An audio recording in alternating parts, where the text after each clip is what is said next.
Nuestro cerebro no distingue entre nuestras confabulaciones y la realidad. Pongamos el ejemplo de me voy a enfrentar a una entrevista de trabajo. Si yo me digo a mí misma no la voy a pasar, mi cuerpo va a segregar unas hormonas que me van a hacer estar en ese mismo estado que si eso estuviera pasando en la realidad. Mi cuerpo se va a poner en esa situación de bajón, de tristeza, y al final voy a actuar, voy a comportarme de forma que lo que quiero que suceda no suceda. Cuándo decir sí y cuándo decir no. Yo creo que hay que saber aprovechar las oportunidades. Si se te presenta una oportunidad es porque realmente estás preparado para abrazarla. Pero ojo aquí porque no todo vale. Hay que saber decir que no para cuando se te presente la verdadera buena oportunidad, estar disponible para decir que sí. Para mí, entrar en un nuevo trabajo es como empezar una nueva relación de pareja. Hay que tenerlo clarísimo. Si tienes dudas, es que no. Puede ser, por supuesto, que uno empiece en esa experiencia y al cabo del tiempo te des cuenta de, oye, aquí no era, pues no pasa nada. Se cierra esa etapa y a otra cosa. No hierra el águila que en su intento de vuelo falló, sino aquella que por miedo a fallar nunca voló. Respuestas de Marketing, el podcast de Ciberclick para los inquietos del marketing digital. Hola a todos, bienvenidos a un nuevo capítulo de Respuestas de Marketing, el podcast donde cada semana hablamos de los aprendizajes, del desarrollo personal y profesional de los expertos en marketing, en tecnología, en marketplaces, en todo este entorno digital que nos apasiona a los que estamos aquí. Hoy nos acompaña Lucía Díaz Rodrigo. Ella es especialista en e-commerce, en retail y en marketing digital en The Magnum Ice Cream Company, que seguro que todos habéis probado alguna vez. Tiene gran experiencia en gran consumo y en todos los ecosistemas de retailers y plataformas digitales. La conversación la vamos a orientar pues a conectar muchísimo con cómo es el desarrollo en el mercado laboral, cómo uno puede llegar a tener éxito y avanzar dentro de este mundo complejo, pero también lleno de oportunidades. Y Lucía nos va a acompañar y nos va a compartir con sus aprendizajes desde cómo elegir los estudios, cómo decir que no a oportunidades que puedan parecer interesantes y sobre todo cómo probar cosas nuevas, no estancarte y construir ese perfil híbrido entre negocios, datos y marketing, que hoy es fundamental y es clave para tener éxito en este entorno. Lucía, muchísimas gracias por acompañarnos y bienvenida a Respuestas de Marketing. Muchas gracias, David. Yo feliz de estar hoy aquí y muy agradecida por esta oportunidad para poder ser fuente de inspiración para aquellos que nos escuchan. Y yo, con haber ayudado al menos a uno de nuestros oyentes, me doy por satisfecha. Seguro que serán muchos. Oye, vamos a empezar por ahí, ¿no? Cuando tienes que elegir los estudios y quieres dedicarte, como en tu caso, ¿no?, en esta intersección entre tecnología, datos, marketplaces, e-commerce, retail, ¿qué pesa más, no? ¿Es la vocación? ¿Es pensar en la empleabilidad? ¿Cómo lo has vivido tú y qué criterios recomendarías en el momento de decidir hacia dónde orientarte? Pues mira, yo hace unos días estuve en un evento que se llamaba El Despertar y me llamó la atención de que todos hacían mención sobre un tema, que era el propósito de tu vida. Entonces, claro, yo me quedaba pensando y decía, vale, eso tiene sentido, pero entonces empecemos por el principio. Vamos a cuestionarnos cuál es el propósito de nuestra vida. Y para serte sincera, yo tengo sentimientos encontrados con esta cuestión, porque podemos estar de acuerdo en que es muy importante tener la respuesta, pero en que no es fácil encontrarla. Entonces, algo que a mí me hubiera gustado que me dijeran cuando estaba empezando es que responder a ciertas preguntas, no lo sé, está bien.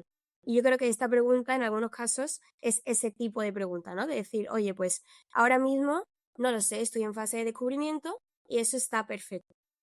Entonces, antes de nada me gustaría aclarar que yo, para llegar a donde he llegado, a mí no se me han alineado los astros ni se me ha presentado una oportunidad fuera de lo común.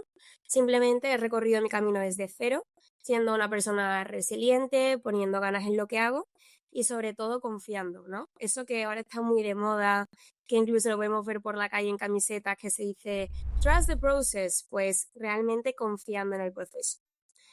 Entonces, bueno, mi consejo para aquellas personas que ahora mismo estén teniendo que tomar esa decisión de cómo enfoco mi carrera profesional, o incluso alguien que ya la ha empezado, pero oye, quiere darle un giro de 360 grados, os invito a hacer un ejercicio en el que vamos a pasar por 3 enfoques, ¿vale? El primer enfoque sería viajar al pasado. Vamos a buscar a nuestro niño interior. Yo cada vez creo que tenemos mucho, mucho, mucho que aprender de los niños. Por ejemplo, un niño cuando hace algo tiene los 5 sentidos puestos en eso. Sin embargo, a veces los adultos estamos ahora aquí en cuerpo presentes, pero igual estoy pensando en, oye, debería haber recogido la ropa que parece que va a llover, o hoy voy a salir 10 minutos antes de la ofi porque si no va a haber un atascazo y no voy a llegar a entrenar. Con lo cual, vamos a buscar a nuestro niño interior y vamos a visualizarlo haciendo aquello que nos podíamos pasar la tarde entera haciendo, que perdíamos la noción del tiempo. Y a una de las cosas que me gustaba jugar cuando era pequeña era, cogía un ordenador que tenía de juguete, un taco de folios, y me ponía a fingir que me llamaban, tomaba notas, pegaba post-its en el ordenador, y la verdad que me divierte mucho imaginarme esa cena porque la realidad es que no es muy diferente esa cena de hace 20 años con la que vivo hoy en mi día a día, ¿no? Vamos a pasar al segundo. Y para transicionar entre este primer y segundo enfoque, lo vamos a hacer con una historia. La historia concretamente de Thomas Alva Edison. Pongamos que Thomas, cuando era pequeño, tenía en torno de unos 7 o 8 años. Un día en el cole el profesor lo llamó a su despacho. Allí le dijo, es muy importante que esta tarde cuando llegues a casa le entregues esta nota a tu madre. Thomas llegó a su casa esa tarde y eso mismo hizo. Se la entregó a su madre. Una vez que su madre la leyó, con lágrimas en los ojos, se acercó a Thomas y le dijo, Thomas, en el colegio dicen que eres un niño muy inteligente y que ya no tienen nada más que enseñarte. Con lo cual me voy a encargar yo, a partir de ahora, de ser quien te eduque. Lo que Thomas no supo era lo que realmente ponía en esa nota. En esa nota decían que Thomas era un niño desastroso, que no valía para los estudios y que por ese motivo habían decidido expulsarlo del colegio. Con lo cual, si su familia quería darle una educación, se iban a tener que encargar ellos mismos. Si a un niño tú le dices que Melchor, Gaspar y Baltasar van a venir la noche del 5 de enero, te cree. Si a un niño le dices que es tonto y que es un desastre, te cree. Pero si le dices que es un genio, te cree. ¿Qué pasa con los adultos? Pues que es aún peor porque nos creemos a nosotros mismos. ¿Y esto qué quiere decir? Que nuestro cerebro no distingue entre nuestras confabulaciones y la realidad. Si yo, por ejemplo, me digo a mí misma, ay, es que mi novio me va a dejar, o siento que mi amiga me va a dejar tirada en el último momento para este plan que me hace tanta ilusión, mi cuerpo va a segregar unas hormonas que me van a hacer estar en ese mismo estado que si eso estuviera pasando en la realidad. Entonces, pongamos el ejemplo de me voy a enfrentar a una entrevista de trabajo. Si yo me digo a mí misma no la voy a pasar, mi cuerpo se va a poner en esa situación de bajón, de tristeza, y al final voy a actuar, voy a comportarme de forma que va a hacer que lo que quiero que suceda no suceda. Y lo mismo al revés. Oye, pues vamos a hablarnos de forma positiva, vamos a recordarnos en el presente todas las aptitudes que tenemos, nuestras capacidades para estar más cerca de conseguir nuestro objetivo. Y nada, muy rápido pasamos al tercer enfoque, que como ya podéis imaginar es viajar al futuro. Cuando yo tuve que decidir qué carrera estudiar, pues lo que hice fue un poco llevarme todas las asignaturas que me habían gustado a lo largo de mi vida académica y llevármelas al futuro. Es decir, por ejemplo, hice algunas asignaturas de ciencias y decía, a mí la química me encanta, me parece un juego, me divierte muchísimo, pero ¿me veo yo en un laboratorio el día de mañana? No. Y así, poco a poco, fui haciendo ese juego de descartes hasta que decidí estudiar ADE, que lo cierto es que es una carrera que te abre muchísimas puertas. Al final, casi todo es una empresa. Incluso si uno el día de mañana decide montar una ONG, pues haber tenido todos estos conocimientos empresariales va a ser clave. También te sirven. Sí, como decías, ¿no? Al final ese propósito muchas veces lo descubres andando, ¿no? Es decir, el mismo momento que tú vas haciendo cosas y vas probando, vas descubriendo exactamente qué es lo que te motiva. Hablabas de la curiosidad, las ganas de aprender, que también han sido claves para ti. Para ti, ¿qué significa tener esta curiosidad? ¿Y qué diferenciaría a alguien que sí que es muy curioso con alguien que, oye, cumple el expediente y hace lo justo y nada más? Yo diría que la persona curiosa, ¿no? Por definición, es aquella que se pregunta por qué. Por qué las cosas son como son y si la forma en la que algo está sucediendo es la mejor para hacer que algo florezca, ¿no? En definitiva, como tú apuntabas, tener ganas de aprender. Para mí la persona curiosa es además aquella que levanta la mano. Si no entiende algo, no lo etiqueta directamente, sino que, oye, pregunta. Además, es aquella que busca inspiración.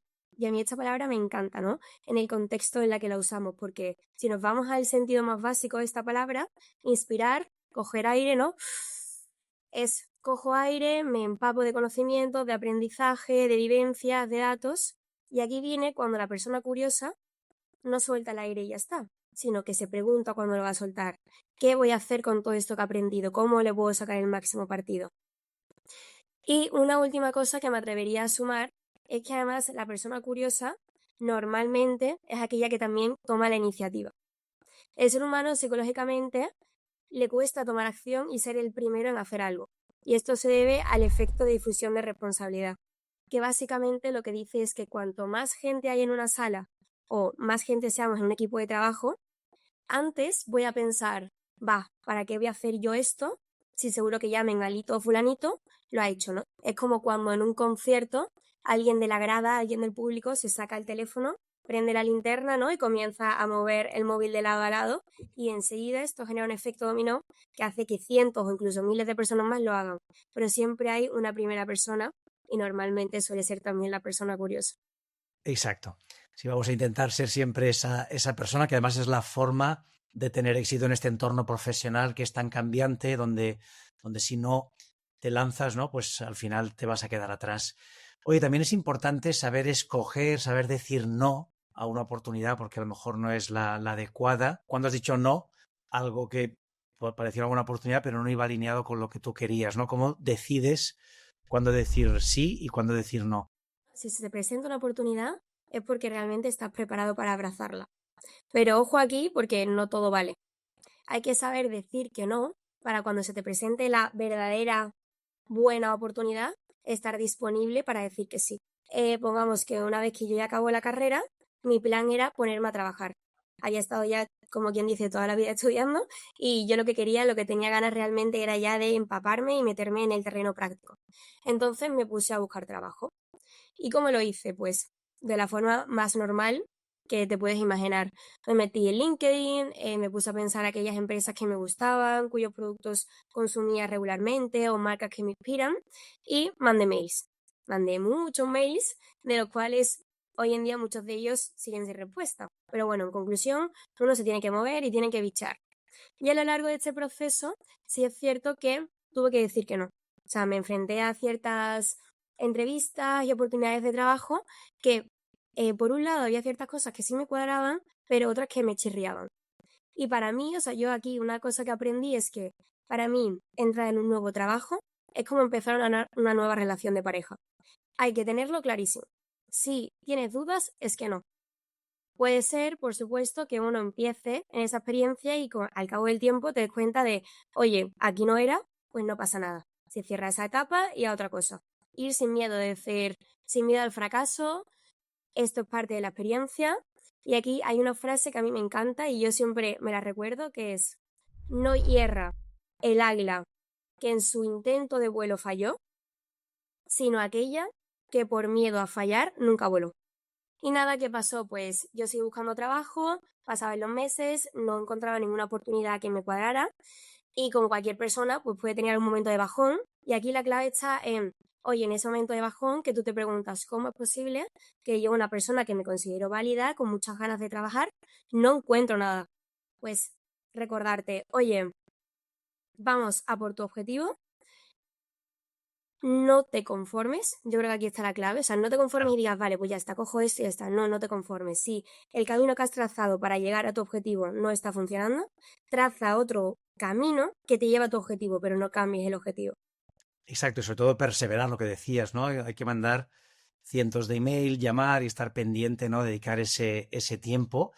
También me habías dicho antes, ¿no? Que en tu caso la formación en marketing digital, en e-commerce, ha sido determinante para poder dar este salto y tener ahora el puesto de responsabilidad que tienes. ¿Cómo supiste que era el momento adecuado, ¿no? Y cómo evitar que, oye, el máster solo sea un título y realmente te impulse en tu carrera profesional. Retomando justo el hilo que venía contando, en ese momento de que yo no encontraba trabajo, dije, vale, pues ¿qué otro planteamiento puedo hacer? Y decidí seguir formándome y especializándome en un área concreta, que fue pues esta del e-commerce, del marketing digital, business intelligence, etcétera. Spoiler, pues a lo que hoy en día me dedico. Con lo cual, para mí el máster, más allá de todos los conocimientos que aprendí, fue el materializar y ver que realmente dar un pasito hacia adelante te va a impulsar y te va a dar esa inercia para dar el siguiente y llegar a tu objetivo. Qué bueno. Oye, miramos un poquito esto, ¿no? Al final, mucha gente pues se pregunta cómo conseguir ese primer trabajo que te abre puertas. A ti has dicho que mandaste muchos mensajes, pero también para hacer prácticas, ¿no? Que a veces cuando uno acaba y es junior, la mejor forma de empezar es a través de prácticas, ¿no? Si miramos en CiberClick, hay un montón de personas que entraron en prácticas y para nosotros fue una forma de conocerlas, pero que luego se han quedado en la compañía y algunas que llevan 10 años trabajando con nosotros y cambiando de distintos puestos, ¿no? Pero todo empezó en unas prácticas. ¿Qué consejo nos darías aquí? Aquí mis consejos serían, define un objetivo y vea por ese objetivo. Pon todos tus esfuerzos dirigidos hacia una sola cosa. No intentes dispersar y llamar a muchas puertas a la vez, sino céntrate en eso que realmente quieres conseguir. Es importantísimo el nivel de compromiso que tenemos en la vida. Aquí una pregunta muy sencilla es, ¿estás o no estás? Oye, hablamos ahora también, ¿no? Dentro de este sector de esos perfiles híbridos que necesitas un poco saber de todo, además de usar la IA, ¿no? Y saber, digamos, aprovechar las últimas tecnologías, tienes que saber de comunicación, tienes que saber de datos, de trabajar con los diferentes stakeholders, pensamiento estratégico. Hay un montón de habilidades que tienes que desarrollar. ¿Cómo se hace esto? ¿Cómo uno desarrolla estas habilidades? Pues sí, lo cierto es que yo creo que tengo la suerte de tener un puesto de trabajo muy transversal, concretamente como manager, que para mí, pues ya te digo, es una suerte porque cada día es diferente al anterior. Esto para algunos puede ser un challenge, pero a mí realmente es algo que me motiva muchísimo.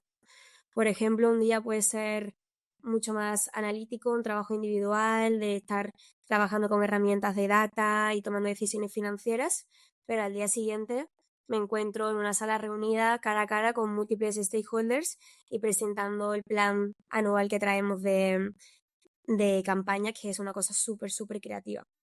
Entonces, la verdad que no te podría decir qué habilidad es la más importante. Creo que todas en su conjunto son esenciales y que dependiendo un poco del día vas a tener que poner un poquito más de una, un poquito más de otra, pero hace falta ser un poco un perfil bastante 360 en ese sentido.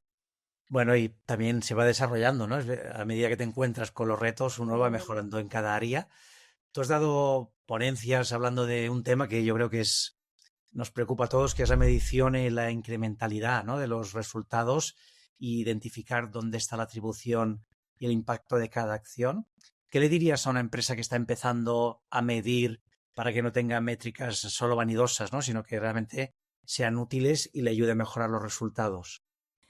Pues mi primer consejo sería que antes de lanzar una campaña, tener claro qué quieres conseguir con esa campaña y te pongas objetivos que sean fáciles de medir y de trazar. No vale con decir, pues quiero incrementar el número de seguidores que tengo en mis redes sociales o tener más banners en web de retailers, sino define cuántos seguidores quieres conseguir, en cuánto tiempo y cuántos banners quieres tener. Y una vez que tengas todo eso definido, también es importante que digas, vale, ¿qué métricas son las que me van a responder si he conseguido esto o no? Porque a veces nos obsesionamos, pedimos reportes infinitos con todas las métricas habidas y por haber.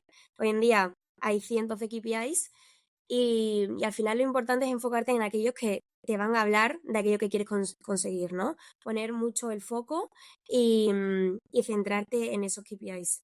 Oye, y algo que es inevitable hablar, que es la inteligencia artificial, está cambiando cómo trabajamos. Nosotros ya, pues no, nos definimos como una empresa de guía, ¿no? Porque al final todo lo que hacemos en marketing, ventas, atención al cliente está liderado por la IA. Si alguien quiere prepararse para los próximos 2, 3 años en el entorno del marketing del e-commerce, ¿qué debería aprender sí o sí? Y también, oye, ¿qué ruido deberíamos ignorar, ¿no? Porque hay tantas cosas que a veces hay algunas que te pueden hacer perder el tiempo. Totalmente. Aquí me voy a mojar y voy a soltar una lanza. Y es que yo personalmente creo que la IA no va a reemplazar a los profesionales del marketing y del e-commerce, que esto es algo que se escucha mucho y a la gente le puede dar miedo o frenar para meterse en este tipo de sectores, pero sí que creo que la IA puede llegar a opacar a aquellos que no sepan pensar en negocio, ver más allá de los datos y tomar decisiones con criterio. Porque la IA te da los datos, pero tú al final eres quien decide qué vas a hacer con ellos y tomar las decisiones. O sea, es cierto que lo técnico se está automatizando cada vez más, pero hay una parte humana que nunca se puede reemplazar, como pueden ser, pues, tener habilidades de negociación, tener un buen storytelling para defender tus decisiones basadas en datos y saber priorizar en un contexto donde hay muchas variables, como pueden ser variables personales, que la IA no tiene esa capacidad de sensibilizarse. Exacto, al final es convertirnos en un perfil cada vez más estratégico, ¿no? Y menos ejecutivo. Y es verdad que uno empezaba profesionalmente haciendo quizá tareas repetitivas, que entonces le permitía entender el contexto, ¿no? Y tener esa visión más estratégica, pero bueno, habrá que buscar nuevas formas de desarrollar esa habilidad porque yo estoy de acuerdo contigo. Yo no creo que se vaya a sustituir el profesional. Lo que sí va a cambiar es el trabajo y vas a tener que hacer otro tipo de trabajo distinto que seguramente será de más valor añadido. Oye, estamos ya acabando. Si tuvieras que dar 3 consejos prácticos para alguien que o esté entrando en el mercado laboral o bien se esté reorientando, porque también hay muchas oportunidades para gente con experiencia que quiera entrar en un mercado como es el digital, el e-commerce, la IA que está creciendo. ¿Cuáles recomendaciones serían? Y también a nivel personal para ti, ¿no? ¿Qué es el éxito? ¿Cómo te lo imaginas tu éxito en el futuro? Pues empiezo por esta parte del éxito, ¿no? Que me ha gustado mucho tu pregunta. También creo que es muy personal y que aquí cada uno tiene una definición distinta. En mi caso, te diría que el éxito profesional es cuando hablas con alguien y te preguntan, oye, Lucía, ¿tú a qué te dedicas? Le explicas un poco por encima a qué te dedicas y a continuación normalmente viene la pregunta de, ¿y te gusta tu trabajo? Pues el éxito sería que tú genuinamente le puedas decir, me encanta mi trabajo, me apasiona lo que me dedico y realmente me llena y me aporta. Y los 3 consejos, pues si te parece, para ir cerrando, los hacemos un poco a modo recap. Cojo 3 Sí. ideas de las que hemos comentado hoy. La primera sería, vale, apunta a un objetivo y ve al 100% a por ello comprometido. El segundo, no tengas miedo de cagarla, es parte del proceso. Y el tercero, si estás estancado en llegar a este objetivo, recuerda que no tienes que cambiar el objetivo y no te conformes, sino lo que tienes que hacer es cambiar tu plan para llegar a este objetivo. Oye, pues es un cierre perfecto con estas ideas. Lucía, muchísimas gracias. Me quedo con algunas cosas accionables, ¿eh? Curiosidad como motor, decisiones valientes a tiempo y no tener miedo a equivocarnos y llevar ese aprendizaje continuo, ¿no? Porque al final eso nos va a permitir mejorar cada día. Estoy seguro, oye, que muchos os vais a sentir reflejados en la historia de Lucía y algunos os va a servir de inspiración para desarrollar esa trayectoria profesional. Y nada, mil gracias, Lucía, por estar hoy con nosotros. A vosotros, David. Fantástico. Y a todos vosotros, oye, como cada semana, una entrevista más, como veis, de muchísimo valor. Y la próxima, pues os esperamos aquí en Respuestas de Marketing y en nuestro canal de CiberClick. Muchas gracias.